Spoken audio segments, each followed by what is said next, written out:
will be viewing this presentation online. We are excited to be here. For those that do not know anything about the Blockchain Legal Institute and who I am, I'm happy to share.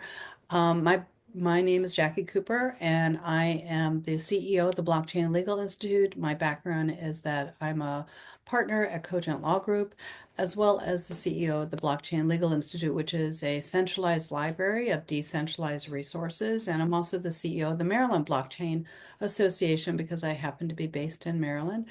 And I'm always involved with education and development of workshops so that way those that are new to the space as well as those that are coming in can learn more. I know today we're not going to be necessarily talking about blockchain, cryptocurrency, or innovative technologies, but there's a lot of 1 minute, please. There we go. yeah, there's a lot of information that actually overlaps. Yeah. So my co-hostess is Patrina Pelton-Smith, and I'm going to let her introduce herself. So I am the CEO and principal consultant of the Business of Charity. We are actually located in Houston, Texas, but we have served organizations from Hawaii to Maryland, with Blockchain Legal Institute being one of those organizations. And so, like Jackie said, this is not exactly necessarily in our wheelhouse, but we came to this subject because of a couple of stories that we will share as we're going through the day. And we saw that there definitely was some need to do some education around this, particularly when you're looking at digital assets, cybersecurity, and we'll talk a little bit about that today. But it's really important that everyone have a level of awareness around this so that they can help prevent things that could happen. So I'm going to say we will jump into our presentation. And the other thing that I want to share is that even though we've titled it 55 years and older, this applies to everyone, no matter what the age. But I know that for those that might be in certain categories of ages, Mhm. the internet and the online world is, we didn't grow up with it. It was, new to us. So we're learning while the younger children are, native automatically to it. So Absolutely. these are areas that we all need to be aware of. Yes. I must say, our children and grandchildren to some level grew up with technology in their hands. Mhm. Whereas I think I was about 9 or 10 when technology computers came online. I was fortunate in that my parents could afford to purchase, and we had a computer in our home during that time frame. But I know that that's not everybody's story, and so I'm cognizant that even as I'm aging, I'm in my 50s. I haven't hit 55 yet. I'm 52, but I'm cognizant that I want to stay on top of technology, and then understand even my limitations and be able to tap into other resources, such as my son, who is a Z millennial. He's right there on the line. And so, tapping into understanding he is going to understand more things as I age, and I need to make sure that he understands that he's going to have to teach me some things. So that's one of the reasons why we did this presentation. The other is because, as you can see, online scams are at an all-time high. Um, and unfortunately, like we've talked about, older individuals, we said 55, but really, if you start looking at some Gen X's, which are in their 40s, late 30s, late 30s, early 40s now, um, 50s, that we are experiencing a lot of digital crime. And so we want to talk about that and make sure that we are familiar with what's some of the scams that are out there so that hopefully we can avoid being caught up in some of them. Um, because right now, an estimated $40 billion is being lost to fraudulent activity, particularly around the sale of goods and services over the telephone and the internet. And so, definitely want to talk about some of those things that are out there. So, Jackie, you want to talk about what is elderly financial exploitation? Yeah, so again, We as individuals often trust that those that we're dealing with online are who they say that they are online. But in fact, it's very easy for someone to create um, a fake name, a fake age, because all you're doing is typing that in.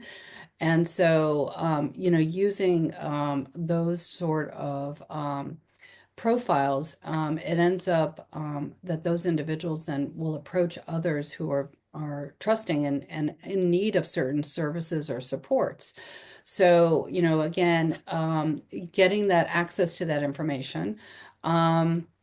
Even with having emails come over to our legit accounts, but those emails requesting information, and we thinking that it's coming from Social Security or any of the other agencies or businesses that we might deal with, that they can gather information then and then take that information to use it for identity theft as well as other things. So, Mhm. again, the theft of both bank account information as well as your own identity um, is very it's very invasive, but it's not difficult, unfortunately, to do.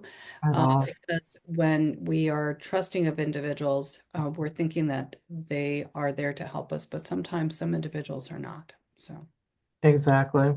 And so, a couple of things to remember with this is that they have identified, they being the financial crimes enforcement unit, have specifically stated that it starts around age 60. But the reality of it is that again, Gen Xers, those who are in their mid to late 40s, are really susceptible, as well as young individuals. So, those who are early adulthood, 19 to 25 are also susceptible to any type of online crime. So something to keep in mind, while this one is around 55 and older, it can be across the board of different individuals. So some of the more popular scams that you see identified are impersonation, romance scams, tech support, account takeover, and that is where someone will, they've gotten your information either through dark web or other ways that information was received that you probably didn't participate in, meaning they didn't have a conversation with you. How many of us have gone to, received a fraud alert from our bank account because, and especially early on, you would, be standing somewhere and you're getting a fraud alert that your account's been used. So that's an account takeover. And then other identified scams, 23%, because new scams are popping up every day. And then there are other scam types, and we'll talk about those in just a second. But as you can see here, interestingly enough, one of the largest crimes in terms of the amount of money. When you talk about that $40 billion, a lot of it is lost to romance scams. But notice that's only literally 9% overall of the reported scam types. So, keep that in mind when you're thinking about some of these other scams that are going on. And I think it's because something is always occurring. I'm always watching the news. And so, one of the stories that I heard recently here in Houston, matter of fact, I think it was about late summer, was a woman who was taken advantage of not once but twice. She was online scammed by someone who told her to take money out of her bank account. And so she did that. And I think she took out roughly $80,000 out of her account. And she was told to take it to an ATM in downtown Houston area, and a little bit of, on the edge. It's a little bit of a rough area.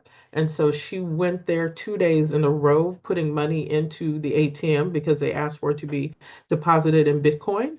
And so she's depositing this money. The second day she goes back because she still has more money. And there was a limit for that particular ATM. So she goes back to put more money into the machine. And because she's now been there twice and they're watching her do this, they being different individuals just hanging out around the gas station, they then rob her and steal the remaining money that she had in hand. And so I think she lost roughly, I think, 60 to the online scam, and I think it was roughly 20 to the actual robbery in the store. And so, that victimization really kind of galvanized me that we need to do more education around this. And for anyone who can hear it, but especially those who are a little bit older may not be familiar with different types of scams that can happen. Before So, to the next slide, one of the things that I wanted to point out for everyone who's listening, we often don't take the time when we're rushing through our emails or our online day to mhm, check the various, information that we're given. mhm, When you're talking about account takeover, that's not just from, the email side. We get phone calls and text. And so and our phone is actually a computer, and mhm, which is connected to our Gmail and our other wallets and things like that. So, when you get a text or, saying that they might be from their bank or your bank or some other, or a phone call that says, I've gotten a number of calls saying that my business is connected to this Google Voice thing, and, they want to find out, can I verify that I'm the business owner? And so my response to them is, well, if I have to verify with you that I'm the business owner, I will call and verify. I'll make the phone call out instead of having it come in. mhm, Because again, when calls come in, they're fishing for information. If mhm, you get a text from a fraud alert, like you mentioned, from your bank, mhm, the bank will have an 800 number. And if you call the bank, or if you, even if you don't want to call that 800 number, if you call your bank and then you say, please connect me over to the department for the fraud alert, that way you're in control over, the information flow. Um, exactly. because a lot of times those phone numbers are falsely created to Mhm, look legit. And so mhm. you can also, we have to think twice. We can't always be fast on the go to say, yes, this person is legit, even though they might be, Right. because of the fact that there are scams out there now. I'm gonna say spoofing is a real thing. Yeah. And we talk a little bit about spoofing, but definitely one of the things that, I've had that experience where my phone number was spoofed, my cell number. And so this was again about maybe 10 years ago when spoofing was early on. And so someone called me back and they said, "You just called me." And I said, "No, I didn't." And they were like, "No, you just called me. How else would I have your number?" And I said, "Have you heard of spoofing?" And she was like, "No, no, you can't do that." And so I said, "Absolutely, you can." I said, "I didn't call you. Somebody has evidently spoofed my number." And so she hung up on me. And so I quickly Googled the information and I texted to her. Now, whether or not she ever acknowledged it or whatever, but yes, those are, a lot of things that can happen. So let's talk about some of those scams that are out there. So I'll start with this slide. Grandparent scam, happens all the time where someone pretends to be a grandchild in trouble. They will reach out to the grandparent and ask them to send them money. Usually it's going to be in, cash or wire or gift cards, or maybe all of those things. But the idea is that they tell them, don't contact, I'm the child in trouble. Don't try to reach me. I'm in jail. I'm in the hospital. You can't contact me. So those are a way that they will do that. And I will tell you, my father was almost scammed out of money about 3 years ago. And he spent the day trying to get money together before finally he was like, you know what? Let me call my daughter and just check on my grandson. And I had, when he finally called me, it was literally 6 p.m. And he was trying to figure out how to get everything together. And I said, he's fine. I've talked to him today. I just talked to him. And so at that point, he recognized that he was being scammed. But, it only takes because they tap into your emotion of the situation, So, and their love. yeah, sorry to interrupt. One of the things that, way prior to a lot of the internet side, when we were teaching our kids, about neighborhood safety, Mhm, about not getting into cars, things like that. One of the things that we were talking about, and the same thing applies online, Mhm. is you can have a family safe word. Safe word, But, password. yeah, so that way, if there is something where you have a situation, you can say, well, what's the family safe word? Hmm. It's highly unlikely that if it's a scam situation that they're going to know it, especially if you've never posted that word online. Hmm. Where it's something that is not so familiar that if someone was in trouble, then you do know that one, either it's safe to go with someone, or two, it's a false situation. So Absolutely. there's different scenarios now that we probably need to, work with all ages of our families to kind of think about. I think about that. And being a former domestic violence advocate, we would talk about safe words for our clients to share with their family members so that even if they couldn't necessarily say specifically that they were in trouble. So same concept, having a safe word is a great idea across the board. So that way people are comfortable and they know that they can reach out or someone will reach out on their behalf if they simply say the word. Yep, So. exactly. And I know that your background is dealing with charities to help them with various legit fundraising situations. Yes. So, you want to talk about the charity scams? Yeah, so there are so many scammers out there who will call on behalf of an organization. Spoofing here is also a big thing. And so you think you're talking to someone who's representing a charity, or they just tell you that they're representing that charity and that you want to give donations. And this happens online, it happens phone calls, sometimes in person. It's somebody pretending to be a kettlebell. Who is that? I can't remember the name of that charity, but they're pretending, and then you find out later that it was just someone who was out to solicit donations. So this is something that across the board, just reach out to that specific organization, and then that way you know that you're giving them money either through their website or through whatever portal they have used to set up because there are different donation portals out there, whatever board they are using to solicit donations. And that way your funds are going to the right organization. Exactly. So, and we've talked a lot about email phishing or social engineering. It only takes a second. Jackie talked about your bank contacting you.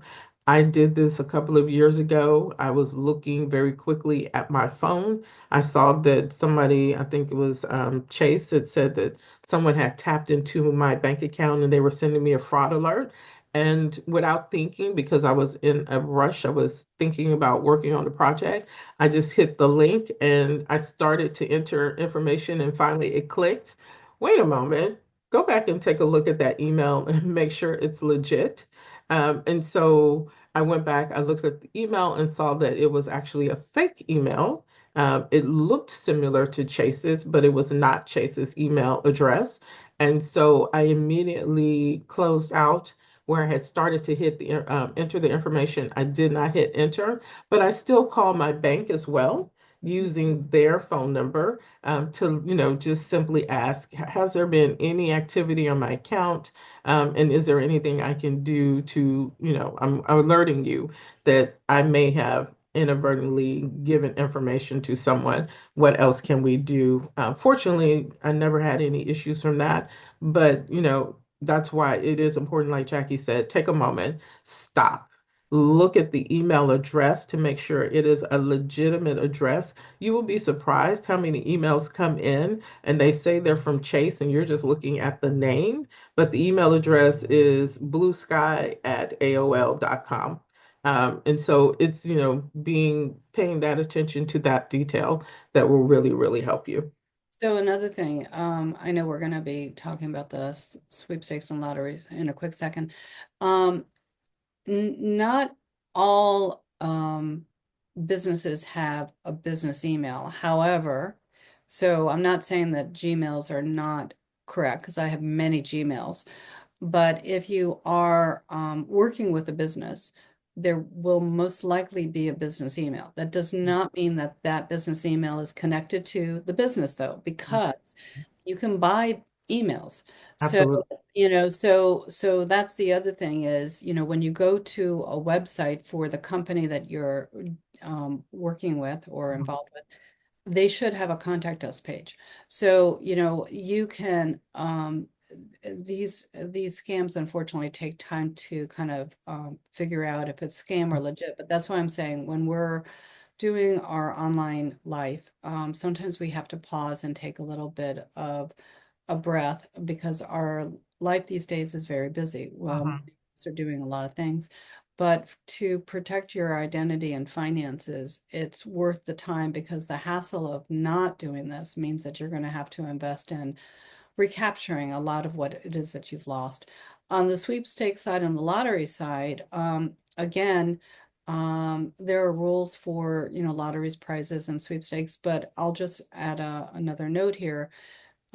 If you are in the cryptocurrency space and there are airdrops or there are other things that you are looking at, which we're not going to get involved in explaining more the vocabulary or what that means on this call, Zoom rather, there could be again scams involved with that too. So again, just take a moment and verify the information before you hop over. Um, Definitely. So, um, the internet scams where you see the pop-up windows and usually you're being hijacked, unfortunately, where you get locked into one screen and they tell you if you want to exit this screen, you have to put in information into it. And, usually it's your email address, potentially some payment information. So ransomware. Essentially is where they are taking over your computer. I've had that happen a couple of times. Fortunately, one time I was able to navigate out and then have my computer um, put a virus protection on this. This was probably about 20 years ago, almost now. And so, before we were virus protecting everything, now we do everything, including our computers and phones. But the key thing with it is to make sure that your virus protection is updated, because literally every day something new is coming out. And so that's why it's really important to make sure that if you see an update on your computer, go ahead and do that update because usually it's a security patch for something out there that they've discovered there is a hole or a gap for it. So, making sure that you are updating your computers are really important in this case. And I know sometimes you're like, oh, well, do I really need to do that update? Yes, I'm sometimes, guilty of yeah, that. I'm guilty of that because of the fact that I don't always want to restart my computer because I have so many things open, but it's definitely worth it. So for everyone who's listening, definitely do that. Yeah. absolutely. And my father had a computer that we had purchased him, I think, in 2020.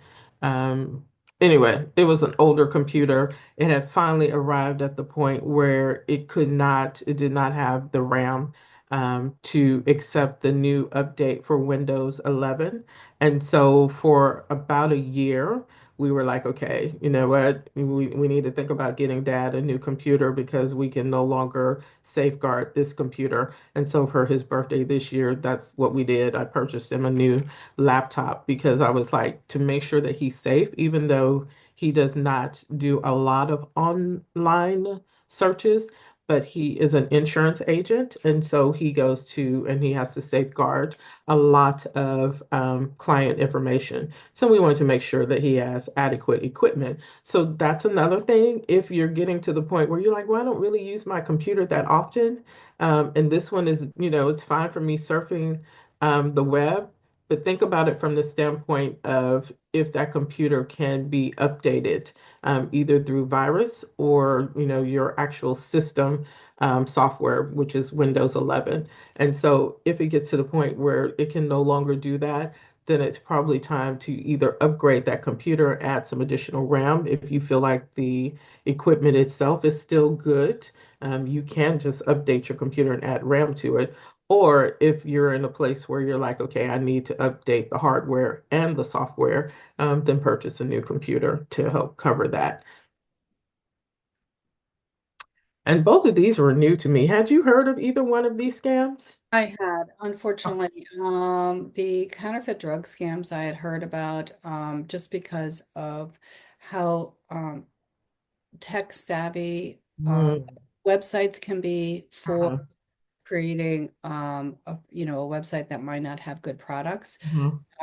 And also depending upon where the counterfeit drugs are coming from, Okay. from different communities, maybe not the US, Mhm, but and then also on the healthcare side too. Again, we we have a certain emergency need sometimes for these areas. And when we're looking to, and we're also and we're in a financial bind because we have different medical needs. mhm, You're looking to save funds and trust that the information on the websites as well as on the drugs are correct. mhm, mhm. Fortunately, it's both from the online perspective of information that you put in, as well as the products that you receive. You Right. sometimes have to check that it's coming from the correct agency.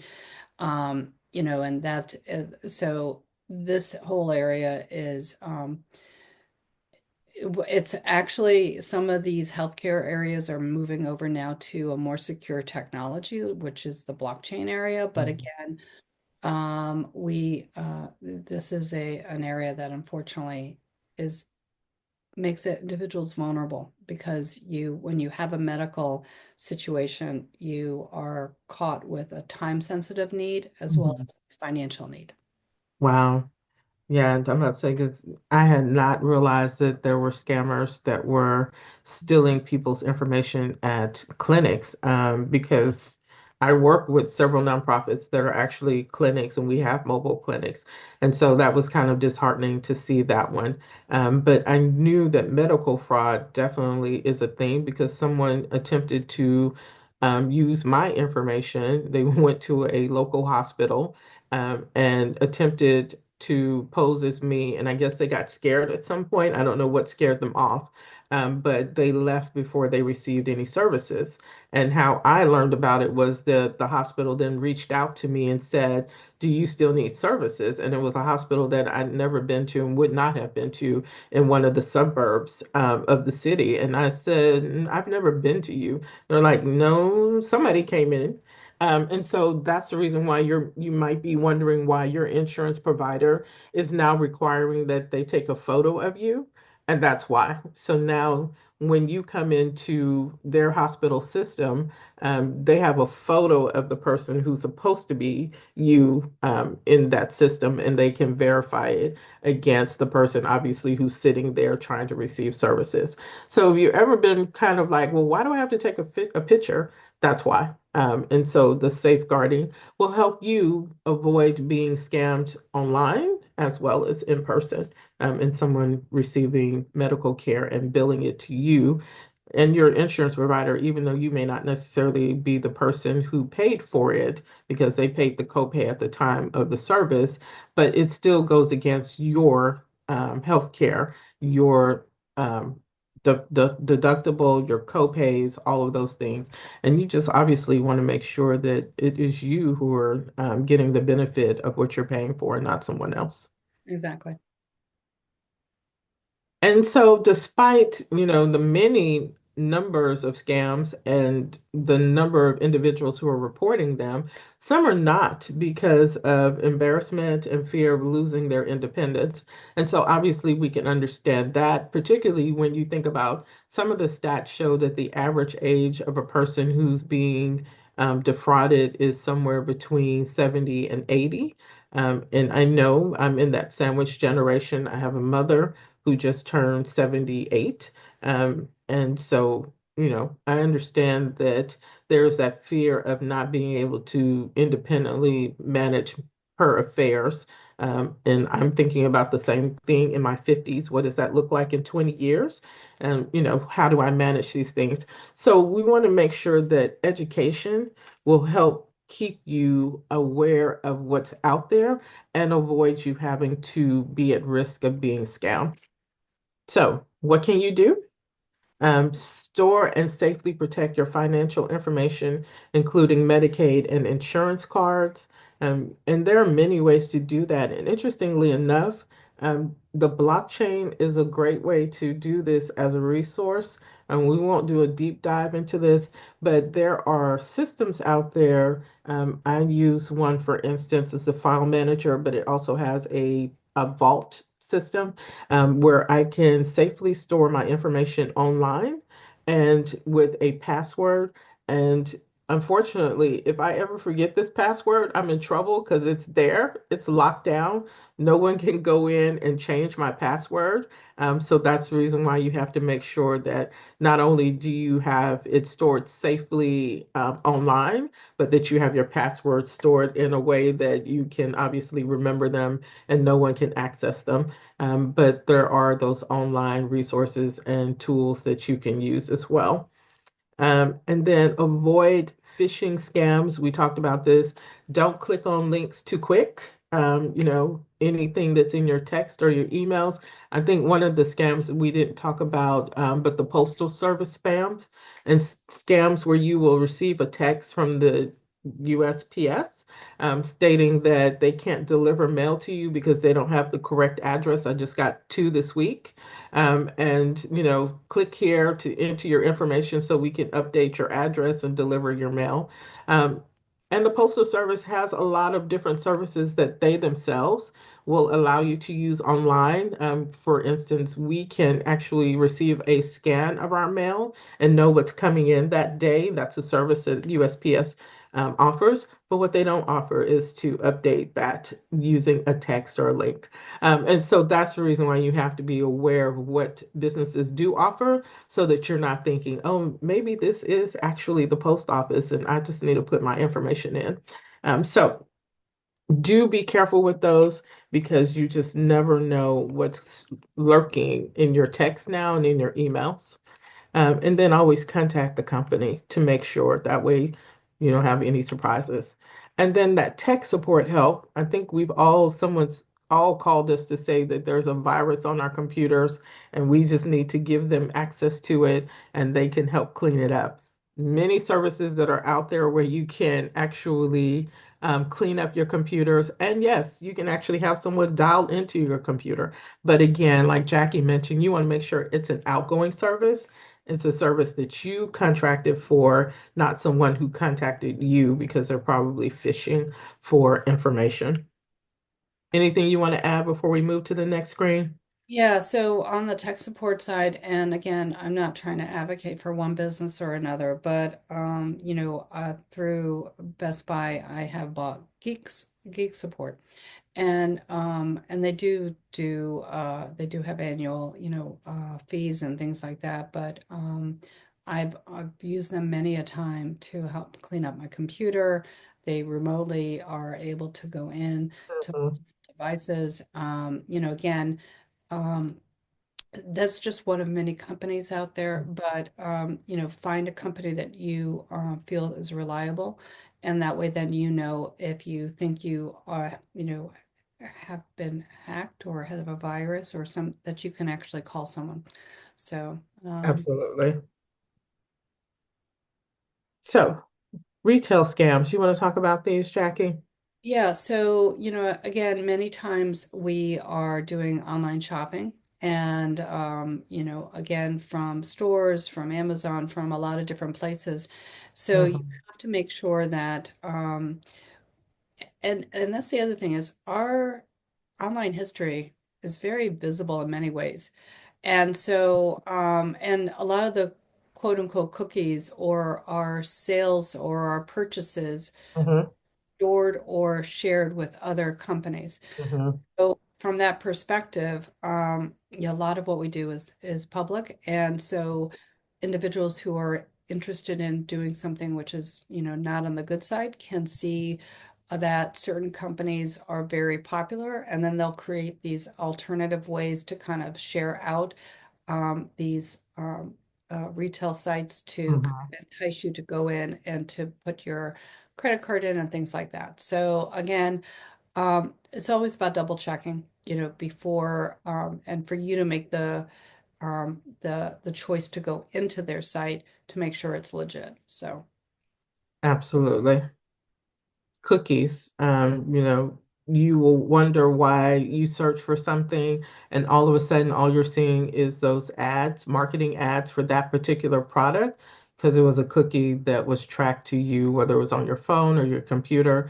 Matter of fact, that is purpose of Google is to integrate all your devices. So literally, as you're moving from a tablet to a desktop to a phone, all your searches can be tracked in one space. And so if you're seeing that across devices, that's why those cookies are connecting you to that. And so if you can always turn them off, you can also decline cookies. And you can choose where you choose to shop or visit websites. So keep that in mind as you are going through this process.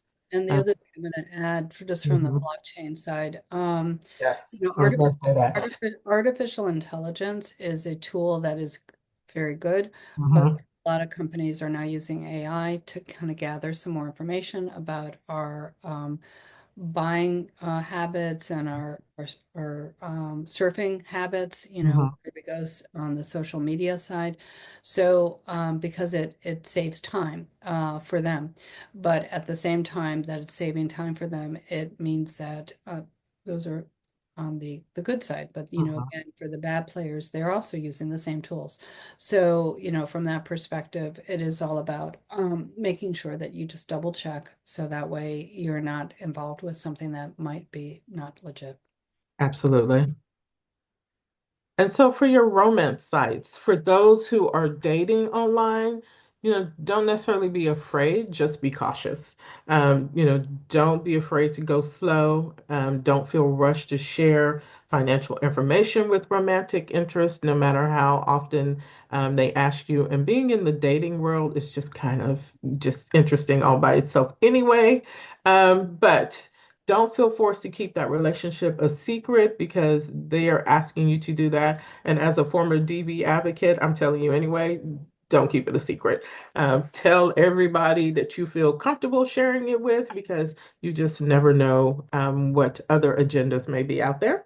And obviously, if there's immediate need for money, you just started talking to this person, and in the first 30 days, they're telling you they have a medical, a family, or a travel emergency, or they're a U.S. soldier that's caught overseas and can't get back, or they need to take care of their child that's here. These are things that I've actually heard, things that, they need to come back. They need their pay is being held up and they can't send money to their child that's living with their mother or grandmother. Yeah, those are probably not legitimate relationships.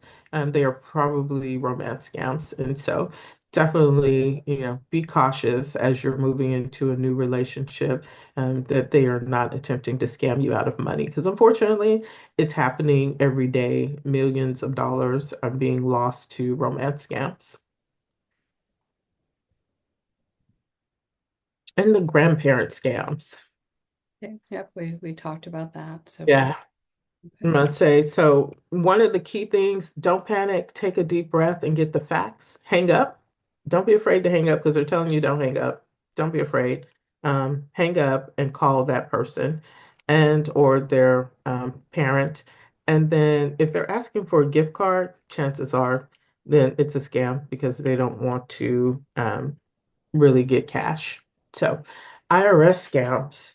Have you had that experience, Jackie, where someone's calling you from the IRS? No, I haven't, but I have heard about that. And again, it's the idea that we do create online accounts for um, our various portals, and sometimes we forget, the information, and sometimes we also need to share it with some of our loved ones. But um, the biggest thing with the IRS won't, they won't make certain demands of you through phone or through emails. A lot of times they will send physical, letters and things like that. Mm-hmm.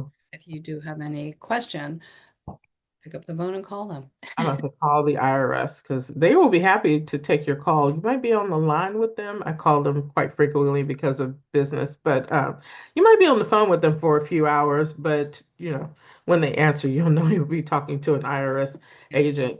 Interesting enough, I've had this experience, and usually, if I'm in a place where I have some time, I will play along with them for a moment, and then I'll be like, "I'm going to report you," and they will usually hang up. So. IRS scams, I've gotten to the point now where I'm not answering my phone anymore for if I don't recognize your number. But before that, I mean, it was almost every day. Probably is still every day. I'm just not answering the phone anymore. Um, so how can you avoid being scammed? Visit the Federal Trade Commission, that's ftc.gov, or annualcreditreport.com to get a free credit report and review them for suspicious activity. It's good to do this just anyway on a regular basis every year. Just take a look at all your credit reports. You will be surprised what you will see on there. Many years ago, I had someone who rented an apartment in my name in an entirely different city. And so I would have never seen that had I not requested my credit report because it was in the credit inquiry. Thank goodness they took care of their responsibility and I never had an issue with it. But it still pops up on my credit report even now that I lived at an address in a city I never lived in. So Um, one of the things that you have talked about here in the middle is about multi-factor mhm. security methods. I know for me, it feels like it's a pain, It's a but pain. definitely, especially because sometimes I've had to reboot my computer and all of a Mhm, sudden all my Gmails are closed out and I have to put all my different passwords in. mhm, They ask you for authentication. And I know mhm, that you and I were traveling for a business conference, and because of us being online with I had purchased one account, but I had to kind of always go over to my phone. I was getting double mhm. authentication factors on one side. It sometimes is a nuisance, but and it makes sense now because of all the scam possibilities that if you can endure this every time you are trying to log in. Obviously, if you have multiple business partners who are also trying to use an account, then you have to designate one person as the primary code holder, so that way you can then give that to them. But it does, it makes your life more secure for sure. It does. Excuse me. And I definitely recommend it because, for instance, my hospital, my medical, my chart system where you can log in and see your test results and things like that. And it says to me, do you want me to trust this device and skip this next time? And I always tell it no, because you never know when someone might break in, unfortunately, and take your equipment or your phone. And so then they would have access to it. So it's just better to keep multi-factor security methods on every device, even if you feel like you're comfortable that it would not be tampered with, or different people may have access to it that you're not thinking about at that time, and so that way you keep your information secure. Facial recognition, of course, we also have the bio. Um, Multi-factor authentication. So now you can use your face, you can use your fingerprints. All of those offer a different level of security that you may want to consider when using your devices. The And go The only ahead. thing I'm going to interrupt on is with using your biometrics, and you and I have had many workshops dealing with wills and how to help the next generation with the what you're doing. If your devices have are identified, or your access is only through the face or the thumb and not a code, and you are not no longer available, then that also means from a will perspective that your loved ones won't be able to access those devices. So for sure, think about if you're going to integrate that, what alternative backup, which is not Absolutely. facial Yeah. recognition, not biometrics, because if you are in a medical emergency or you have another situation happen, you want to make sure that those that are within your family can gain access. Absolutely. And that's a great thing because I actually have both on my phone. And most of my devices, they both have pins and also biometrics on there. So I have the alternative to use either one. But for my family members, they have my codes and passwords so that they would be able to access those devices. So, really good point. I'm glad you brought that up. And then the other thing about it is just talk about it. We are sometimes embarrassed. I've shared several stories with myself or family members where we were scammed or almost scammed. Thank goodness most of them are almost scammed. But even as a young kid, I think I was 19, in my hometown in Central Texas, and I gave away money to two scammers who told me that they were going to take my money and invest it and bring it back to me. Yeah, it was happening even back then, but we didn't recognize it for what it was. So don't be afraid to talk about it with other people. One, because your experience can help someone else avoid that. And that's the key thing. We want to do education so that you don't have to share it.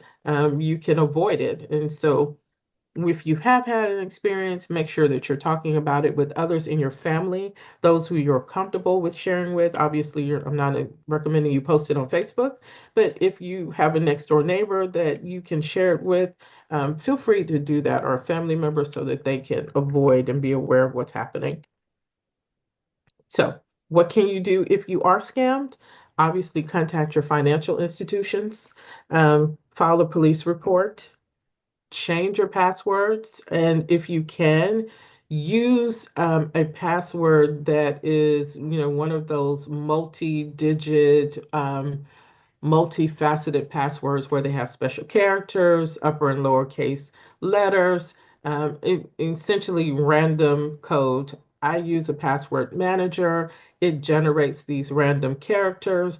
There's no way I can now remember any of my passwords, so having the password manager is helpful for me. But if you're not dealing with as many passwords as I and Jackie are dealing with, although now almost everything has a password, then you may be able to, write those passwords, but make them password phrases, is what one security advisor shared with me, so that it's not just something that's common to you, but that it's also long enough and complicated that it keeps people from being able to just generally crack it. Mhm. And then other things you can do, of course, report it to the FTC. You can file it online or call the number that we've shared here, and lock or freeze your credit report. And so many of the systems now give you this option just kind of randomly. Even your credit cards will give you the option to lock and unlock your cards. But if you are in the place where you definitely need to do this because you've had a security breach or you've been scammed, you can contact Equifax, Experian, and TransUnion using these contact tools and online and by phone. They also have mail for those who prefer to do it by mail. I did not include that, but if you click on the links for the online, it will take you to the site where you can also obtain their mailing address. And one of the other things, other resources you may want to consider is if you have been scammed and it was through the mail, you can contact the U.S. Postal Inspection Service. Scan will tell you whether or not your checks have been fraudulently used in the United States. I was not familiar with Scan, so I was glad to see that as a resource.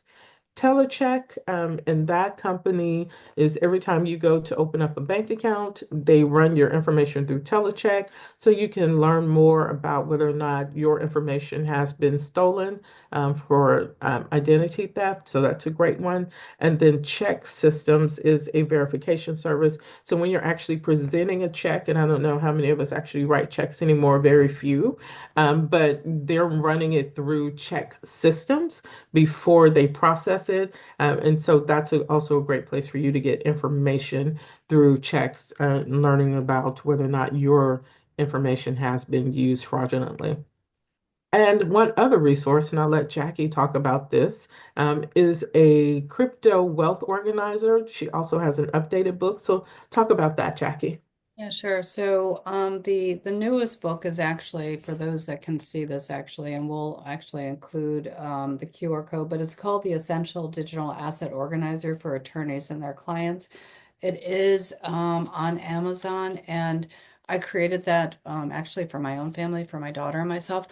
And because a lot of us are looking at cryptocurrency and other digital assets, and in trying to create a will organizer and addendum, I realized that there was a deep need for this type of workbook, so others could actually have an easier way to kind of gather their information to share it with their families. And there's, there are other workshops that we're doing which talk about the tools for that. But if you are involved with the cryptocurrency side, um, you have a deep need to talk to your family about this because, again, what stays on chain, if you're not available, will stay on chain, and they need to know how to access. So, and you also need to understand the process so you don't get scammed.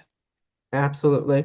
And, it talks about digital assets. So, you're thinking cryptocurrency. I don't have that, but you do have digital assets. Your Facebook account, if you're participating in Facebook, is a digital asset.